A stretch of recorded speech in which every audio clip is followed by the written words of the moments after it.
ગુજરાતના ભાઈ બહેનોને મારી નમ્ર વિનંતી છે કે સ્વદેશીનો આગ્રહ કરો.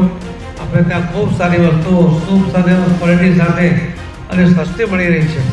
આજે જ્યારે આપણને માનનીય પ્રધાનમંત્રી મોદી સાહેબે જે ઉત્સવ માટેની ભેટ આપી છે, અલગ જે તહેવારો હતા એની અંદર એમણે જે જીએસટી ઘટાડીને દરેકનો ભાવ જે ઘટાડો થયો છે.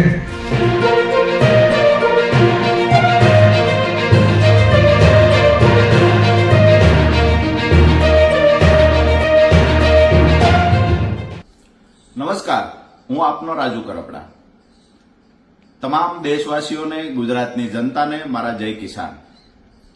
આજે સવારમાં ગુજરાત સરકાર દ્વારા, ભાજપ સરકાર દ્વારા એક પ્રેસ કોન્ફરન્સ કરવામાં આવી, જેમાં આ દેશની એટલે કે સ્વદેશી વસ્તુઓ અપનાવવી, આત્મનિર્ભર બનવું, જ્યાં સુધી આપણા દેશની અંદર કોઈ પણ વસ્તુ મળે છે ત્યાં સુધી બહારની વસ્તુ ન વાપરવી, આવી બધી વાતો કરવામાં આવી.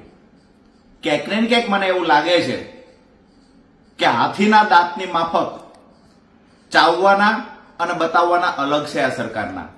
સ્વદેશીની વાતો સાથે અમારું 100% સમર્થન છે, અમે માનીએ છીએ. અમે તો જે દિવસે આ સરકારે બહારથી કપાસની આયાતો પર તમામ પ્રકારના ટેક્સ નાબૂદ કર્યા, ગુજરાતનો અને દેશનો ખેડૂત બરબાદ થઈ રહ્યો છે, તેમ છતાંય અહીંના ખેડૂતોનો કપાસ માર્કેટમાં આવે એ પહેલા બહારથી કપાસ આયાત કરવાનો જે સરકારે નિર્ણય લીધો એને પણ અમે સખત શબ્દોમાં વખોડતા. આજે સ્વદેશીની વાતો જ્યારે ગુજરાત સરકારે કરી છે ત્યારે ગુજરાત સરકારને કહીએ છીએ કે સ્વદેશીની વાતો કરો છો, આ દેશના ખેડૂતનો કપાસ પડ્યો છે, બજારમાં આવ્યો છે, વિદેશથી સસ્તો કપાસ આયાત કરવાની મહેરબાની કરી બંધ કરો.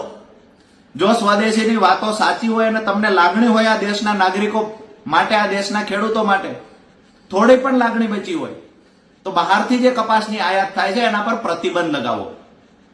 સ્વદેશીની વાતો ખૂબ સારી છે.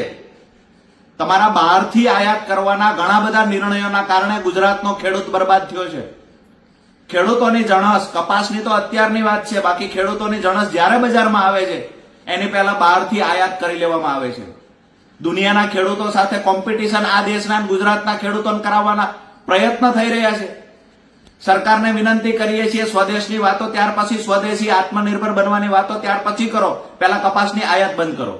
નંબર 2, તમે સવારે જાગો છો ત્યારથી લઈ તમે જે સૂટ પહેરો છો, જે તમારા બૂટ પહેરો છો, એ કઈ કંપનીના છે?